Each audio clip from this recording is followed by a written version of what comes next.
बोले भारत माता की, भारत माता की जय। जय श्री राम, जय जय श्री राम। आज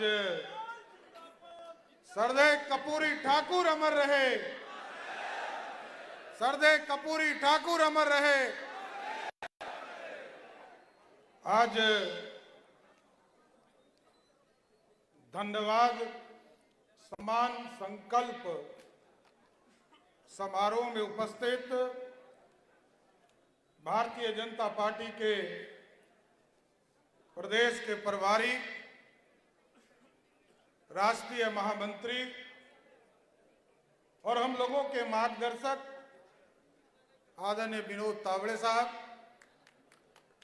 इस मंच पर उपस्थित हम लोगों को लगातार संगठन में मार्गदर्शन देने का काम कर रहे हमारे संगठन महामंत्री आदरणीय बीगू भाई दलसानिया जी, इस मंच पर उपस्थित भारतीय जनता पार्टी के नेता और लगातार संघर्ष की आवाज बनकर आज बिहार के उप मुख्यमंत्री आदरणीय विजय कुमार सिन्हा जी, बिहार सरकार के मंत्री और लंबे समय से बिहार की राजनीति में अपना योगदान दे रहे, लगभग 8 बार से गया की महान जनता के द्वारा माननीय विधायक बनने वाले आदरणीय डॉक्टर प्रेम कुमार जी, इस मंच पर उपस्थित भारतीय जनता पार्टी के राष्ट्रीय मंत्री ऋतुराज सिन्हा जी, इस मंच पर उपस्थित बिहार सरकार के पूर्व उप मुख्यमंत्री आदरणीय तारकिशोर जी,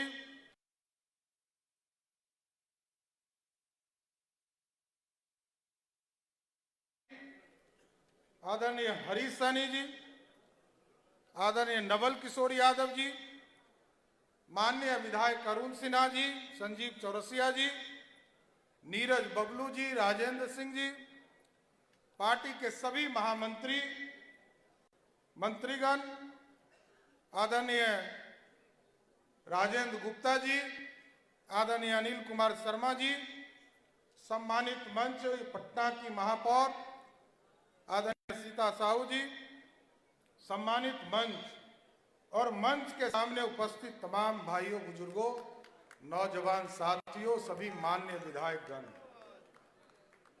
ये आज जो हम लोग बिहार में सरकार में हैं, इसका पूरा क्रेडिट किसी को जाता है तो ये सामने बैठे हमारे सभी मान्य विधायक और कार्यकर्ता साथी हैं। ये आपकी मेहनत है, हम लोगों ने तो सिर्फ आपका साथ दिया है साथियों। और भारतीय जनता पार्टी स्पष्ट तौर पर जानती है, जो डॉक्टर श्यामा प्रसाद मुखर्जी जी ने इस भारत के लिए सोचा, पंडित दीनदयाल उपाध्याय जी ने सोचा, और ये कमिटमेंट मैं बार बार लोगों को कहता हूं, भारतीय जनता पार्टी बदलती नहीं है साथियों, एकदम स्पष्ट रहिएगा। हम गठबंधन जरूर करते हैं और गठबंधन धर्म को भी निभाते हैं, नहीं तो याद कीजिए 1996 में पहली बार गठबंधन बिहार में बना, तब से हम गठबंधन के स्वरूप के साथ खड़े हैं। गठबंधन हम जरूर बनाते हैं, लेकिन संकल्प हमारा कंफर्म है, उस कमिटमेंट को भी हम पूरा करते हैं। चाहे वो 1950 और 51 में डॉक्टर श्यामा प्रसाद मुखर्जी जी ने सपना देखा था इस देश के लिए, एक भारत, अखंड भारत, और हमारी कई पीढ़ियां चली गई, हमारे लोग चले गए हमको छोड़कर। लोग कहते रहे इस देश में नहीं चलेगा 2 विधान, नहीं चलेगा 2 निशान और नहीं चलेगा 2 प्रधान। लोग हंसते रहे, लोग देखते रहे, लोगों को लगा कि भारतीय जनसंघ, भारतीय जनता पार्टी सिर्फ कहती है, करती नहीं है। 70 वर्ष के साथ ये हमारा कमिटमेंट था, और 70 वर्ष के बाद जब बिहार और देश की जनता ने आदरणीय प्रधानमंत्री नरेंद्र मोदी जी को इस देश में एब्सोल्यूट मेजॉरिटी देने का काम किया, तो वही 370 को उखाड़कर कचरे के ढेर में फेंक दिया। यह है कमिटमेंट। लगातार संघर्ष करता रहा भारतीय जनता पार्टी। हम समझौते करते रहे, समझौता के माध्यम से हम दूसरे को सहयोग करते रहे और आगे बढ़ाने का काम करते रहे। साथियों, आप सोचिए, अभी हम लोग नारा लगा रहे थे जय जय श्री राम। 450 बरस किसी धर्म के गुरु भगवान को किसी टेंट में रहना पड़े, इससे बड़ा क्या अपमान हो सकता है। और हम लोग धन्यवाद दे रहे हैं आदरणीय प्रधानमंत्री जी को इस मंच के माध्यम से कि 450 वर्षों के बाद जब इस देश में प्रधानमंत्री जी ने कहा कि हम देश के एक एक गरीब को पक्के मकान में ले जाएंगे। साथियों, सोचिए, 4 करोड़ घर, 4 करोड़ पक्के घर इस देश में देश के यशस्वी प्रधानमंत्री जी ने अपने 10 साल के शासनकाल में दिया। और 70 वर्ष में कांग्रेस पार्टी और किसी भी सरकार जो चली, 4 करोड़ घर किसी ने नहीं दिया साथियों, 2 करोड़ से नीचे दिया।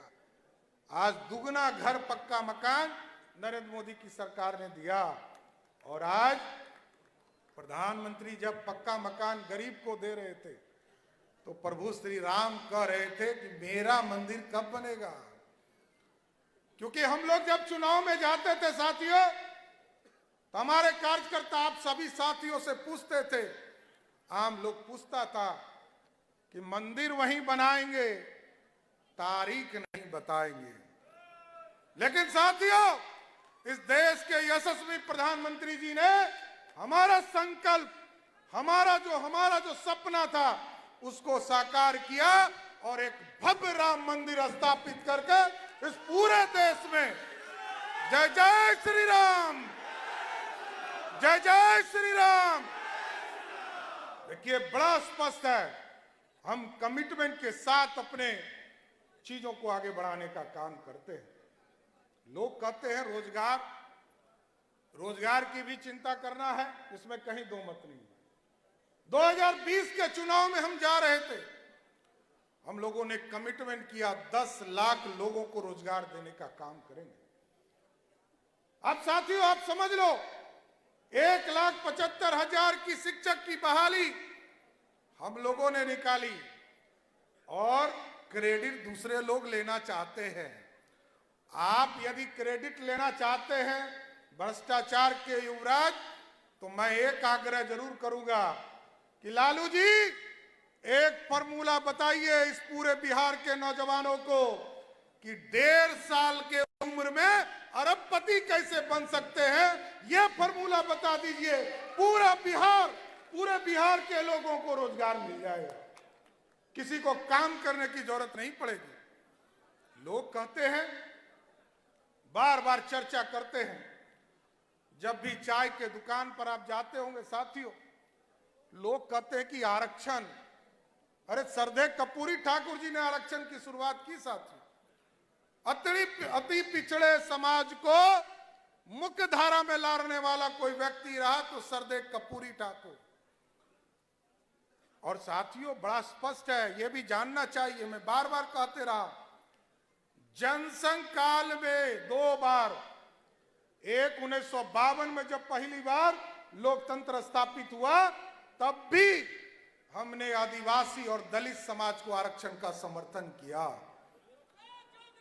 1977 में जब सरदेव कपूरी ठाकुर जी मुख्यमंत्री थे तो पंडित कैलाशपति मिश्र जी हमारा प्रतिनिधित्व कर रहे थे और उनको समर्थन देकर बिहार में अति पिछड़ों का सम्मान देने का काम कर रहे। इस देश में मंडल कमीशन आया, मंडल कमीशन के बारे में कुछ नेता जो बिहार में मुख्यमंत्री हो गए, गलती से हुए थे, अच्छे से नहीं हुए थे साथियों। गलती वाले मुख्यमंत्री ने कहा ये मैंने कराया। अब उनको पता ही नहीं है कि 1989 में देश की जो लोकतंत्र थी उसमें कांग्रेस पार्टी को 200 सीट थी। 143 सांसद जनता दल बीपी सिंह के नेतृत्व में थी और 84 सांसद भारतीय जनता पार्टी की थी। इसलिए हमने मंडल का भी समर्थन किया और कमंडल का भी समर्थन करने का काम किया। हम मंडल को भी लेके चलते हैं और कमंडल को भी लेके चलते हैं साथ। ये बड़ा स्पष्ट है। और जब लगा इस देश में जब 70 वर्ष के बाद देश में यशस्वी प्रधानमंत्री, चाय बेचने वाला का बेटा, गरीब अति पिछड़ा समाज का बेटा इस देश का प्रधानमंत्री बना, तो स्पष्ट तौर पर जब इस देश में लगा कि अब उच्च जाति स्वर्ण लोग भी गरीब होने लगे, उनको भी 10% का आरक्षण किसने दिया? नरेंद्र मोदी की सरकार ने दिया। साथ यह है सबका साथ सबका विकास। लेकिन दूसरे तरफ क्या है? लालू जी हटेंगे तो श्रीमती राबड़ी देवी मुख्यमंत्री होंगी। फिर कहा उन्होंने कि मेरी पत्नी तो मुख्यमंत्री हो गई, अब मेरा ये जो पानी ढोने वाला बेटा है इसको उप मुख्यमंत्री बना दीजिए। अब पता नहीं, जनता ने वोट भी दे दिया 2015 में। तो जनता से यह मैं जानना चाहता हूं कि आप देखिए 2 बार उप मुख्यमंत्री बनने वाले लोगों ने काम क्या किया, इससे पूछना चाहिए। इसलिए मैंने कहा कि पहले कहा मेरी पत्नी को मुख्यमंत्री बनाओ, फिर कहा मेरे बेटे को उप मुख्यमंत्री बनाओ, फिर कहा दूसरा बेटा मेरा हरे कृष्णा हरे राम करता है, इसको भी मंत्री बना दो। और जब हमारे सांसद रामकृपाल यादव ने बेटी को चुनाव हरा दिया तो कहा मेरी बेटी को राज्यसभा में भेजकर सांसद बना दो। यही है आरक्षण, यही है राजद का आरक्षण। और इस पार्टी में स्पष्ट है, जानिए लीजिए साथी, ये कोई नहीं जानता है कि सम्राट चौधरी के बाद अध्यक्ष कौन होगा, जेपी नड्डा जी के बाद अध्यक्ष कौन होगा। लेकिन राजद में ये पता है सबको कि 28 साल से एक ही व्यक्ति वहां का राष्ट्रीय अध्यक्ष बन के बैठा है। तो साथियों एकदम स्पष्ट है हम कैसा बिहार चाहते हैं। यदि हम श्रेष्ठ विकसित भारत बनाना चाहते हैं तो हम विकसित बिहार कैसे बनाएंगे? इसलिए हम लोगों ने समझौता किया, राष्ट्रीय स्तर पर हो, प्रदेश के सभी नेताओं से बात हम लोगों ने किया, सभी लोगों ने बात किया, राष्ट्रीय अध्यक्ष से लेकर सभी लोगों के सहमति से और प्रदेश के सभी नेताओं से वार्ता करने के बाद भारतीय जनता पार्टी ने स्पष्ट तौर पर तय किया कि ये जो जंगल राज वाले को सत्ता से बाहर करने के लिए फिर से नीतीश कुमार जी को हम मुख्यमंत्री मानने का काम करेंगे। साथियों, ये हम लोगों के लिए बहुत चिंता करना पड़ा, बहुत सोचना भी पड़ा, लोगों को जूझना भी पड़ा। सभी लोग की इच्छा थी कि भाजपा का श्रेष्ठ सरकार बने, इसमें कहीं दो मत नहीं। लेकिन मैंने स्पष्ट तौर पर कहा है कि आज हम एनडीए में काम कर रहे हैं, ईमानदारी से एनडीए की सरकार चलाएंगे, लेकिन संकल्प हमारा स्पष्ट है, हम एक दिन भाजपा की भी बिहार में सरकार बनाएंगे, इससे कभी पीछे नहीं हटेंगे। लेकिन जब तक हमारा गठबंधन है, हम गठबंधन के साथ खड़े हैं साथी। और हम लोगों ने मुख्यमंत्री जी से साफ तौर पर कहा है कि हमारा 3 कमिटमेंट है जनता के बीच में। ये जो बालू माफिया, शराब माफिया और जमीन माफिया है, इसको हर हालत में समाप्त करना है और बिहार में माफिया राज नहीं चलने देना है। हम लोगों ने आग्रह किया साथियों, ये बिहार बनाना है और विकसित बिहार बनाना है, ये भारत है। इसलिए आपने देखा, क्योंकि हमारी पार्टी तो पूरी तरह कार्यकर्ताओं की पार्टी है, यहां कोई डायरेक्ट एंट्री नहीं हो सकती, यहां संघर्ष करने पड़ेंगे। और मैं तो स्पष्ट तौर पर कहता रहा हूं, भारतीय जनता पार्टी ने जो सम्राट चौधरी को सम्मान दिया है वो दूसरा कोई नहीं दे सकता है साथियों। भारतीय जनता पार्टी ने लड़ना भी सिखाया, भारतीय जनता पार्टी ने विरोधी दल का नेता बनाया, भारतीय जनता पार्टी ने अध्यक्ष अध्यक्ष बनाया और आज भारतीय जनता पार्टी ने नेता और उप मुख्यमंत्री बनाकर आगे खड़ा करने का काम किया। ये सिर्फ और सिर्फ मां का आशीर्वाद हो सकता है। इसलिए मैंने कहा है कि मेरे जीवन में मेरी मां चली गई थी, तब मैंने मुरेठा बांधा था और मुरेठे के संघर्ष में साथियों स्पष्ट संदेश है, इस मां को भी सत्ता तक पहुंचाना है, इसमें कहीं दो मत नहीं है। ये दूसरी मां है हमारी। इसलिए आज सभी लोगों से यही आग्रह करूंगा, निवेदन करूंगा। आज देश के यशस्वी प्रधानमंत्री जी ने राम भगवान को भी स्थापित किया और कर्पूरी ठाकुर, सरदेव कर्पूरी ठाकुर जी को सम्मान देकर भारत रत्न दिया। और हमारे जो भीष्म पितामह रहे, लंबे समय तक भारतीय जनता पार्टी को जिन्होंने सींचने का काम किया, आदरणीय लाल कृष्ण आडवाणी जी, उनको भी भारत रत्न देकर पूरी तरह पार्टी के कार्यकर्ताओं के सम्मान को बढ़ाने का काम किया है। इसलिए साथियों, एकदम बिहार के विकास के लिए चिंता करनी है। अभी तो आपने देखा सभी विसूत्री को भंग किया गया, सभी आयोग जो भंग हो सकते हैं सबको भंग किया गया। साथियों, ये स्पष्ट संदेश जाता है कि भारतीय जनता पार्टी और जनता दल यूनाइटेड मिलकर, क्योंकि बिहार की 40 की 40 सीट जीतनी है साथियों इस बार, और पिछले बार एक सीट छूट गया था। इस बार नरेंद्र मोदी जी ने भाजपा के लिए संकल्प लिया है कितने सीटों का? नहीं, 370 भाजपा जीतेगी और एनडीए 400 पार करेगी। यह संकल्प लेना है साथियों। और स्पष्ट है, भारतीय जनता पार्टी जो कहती है वो करती है। आप देखिए इंडी गठबंधन का क्या हुआ। इसी पटना के मगध की धरती पर इंडी गठबंधन की शुरुआत हुई थी। आदरणीय नीतीश कुमार जी मुख्यमंत्री थे और इनको लोगों ने अपने साथ लाकर कहा था कि प्रधानमंत्री बनाएंगे, लेकिन नीतीश कुमार जी ने देख लिया ये लोग अपने चक्कर में अपना भ्रष्टाचार छुपाना चाहते हैं। इसलिए आज सबसे पहले नीतीश कुमार जी ने नरेंद्र मोदी जी के नेतृत्व को कबूला और अब बिहार की 40 की 40 सीट जिताकर फिर से नरेंद्र मोदी की सरकार बनाना है साथियों। हम आग्रह करेंगे साथियों आप लोगों से कि अभी 9, 10 और 11 फरवरी को पूरे बिहार में गांव चलो अभियान चलाना है, क्योंकि हम जनता के बीच में जाएं और उनको बताएं कि प्रधानमंत्री जी ने काम क्या किया है। क्योंकि बिहार की जनता बजरंग बली है और बजरंग बली जी को याद कराना पड़ता है साथियों। काम कौन किया? सवेरे उठते हैं तो सबसे पहले शौचालय जाते हैं। शौचालय किसने दिया? मोदी ने। उसके बाद पानी किसने दिया? मोदी ने। बिजली किसने दिया? घर किसने दिया? खाना किसने दिया?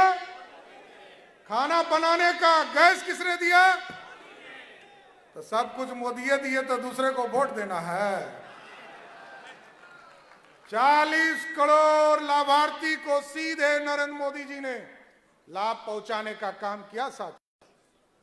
और ये जो है पहले शुरुआत में याद कीजिए कोरोना आया था तो कई लोग कह रहा था मोदी वैक्सीन नहीं लेंगे, यही ना कह रहा था। अब बाद में वही वैक्सीन लिया तो 200 करोड़ लोगों को, मतलब जनसंख्या तो हमारे यहां 125 करोड़ है, लेकिन डबल डोज देकर आप समझिए कि देश के एक एक व्यक्ति को मोदी जी ने वैक्सीन दिया। आज देश खड़ा हो गया और इसलिए आज मैं कहता हूं गर्व से, दुनिया में डंका बज रहा है साथी। डंका कैसे बज रहा है? लोग कहते थे प्रधानमंत्री नरेंद्र मोदी बनेंगे तो देश की आर्थिक स्थिति गड़बड़ा जाएगी और दुनिया में डिप्लोमेसी खत्म हो जाएगा। लेकिन आज प्रधानमंत्री जी जब नरेंद्र मोदी जी हुए तो जहां हम 11वें स्थान पर आर्थिक व्यवस्था में थे, आज मोदी जी के नेतृत्व में हम 5वें स्थान पर अंग्रेज को हरा कर आ गए। अब सोचिए कि हम आर्थिक स्थिति में कितना खड़ा हो गए। आज लगभग 20 लाख करोड़ रुपया हमको आता है सिर्फ जीएसटी से, और बिहार जैसे राज्य में 2,61,000 करोड़ का बजट है। साथियों, हम लगभग 48,000 करोड़ रुपया बिहार की सरकार रेवेन्यू वसूलने का काम करती है, और लगभग 20,000 करोड़ रुपया हम दूसरे से लोन लेने का काम करते हैं, भारत सरकार से, बैंक से, और लगभग 1,80,000 करोड़ रुपया कोई दूसरा नहीं देता है, सिर्फ मोदी जी देते हैं, जिससे बिहार का विकास होता है। और आज भारत खड़ा हो रहा है। अमेरिका का जीडीपी 3% है, रसिया का जीडीपी माइनस में है, जापान का जीडीपी 2% है, और भारत का जीडीपी 7.5% है। ये भारत को बढ़ाने का काम किया जा रहा है। और दूसरा, लोग कहते थे कि जब जब देश में पाकिस्तान के तरफ से गोली छोड़ा जाता था, तब तक हिंदुस्तान की सरकार टुकुर टुकुर ताकती थी, और जब तक श्रीमती गांधी स्विच नहीं दाबती थी, तब तक मनमोहन सिंह ही नहीं बोलते थे तो सेना तो बोलती ही नहीं थी, सेना तो सो जाती थी।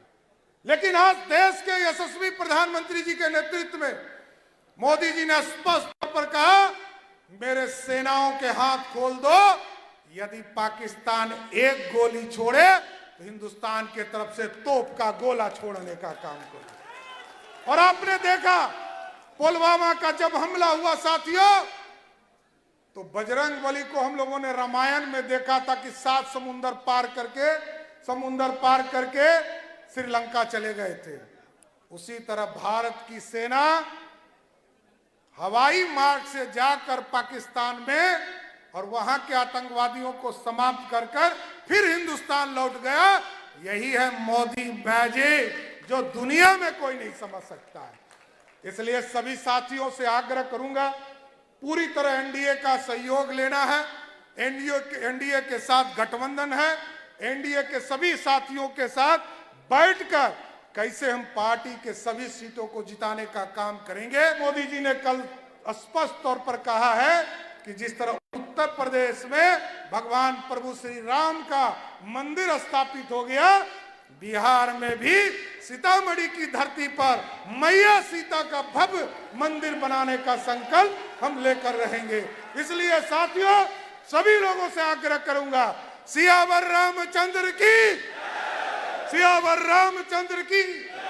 और आप लोगों से आग्रह करूंगा कि अपने अपने मोबाइल से लाइट जलाकर नरेंद्र मोदी जी को धन्यवाद देने का काम कीजिए। सभी लोग अपने अपने मोबाइल से लाइट जलाइए, और सभी लोगों से आग्रह करना है, सभी लोग अपने मोबाइल से लाइट जलाइए और नरेंद्र मोदी जी को यहां से धन्यवाद दीजिए।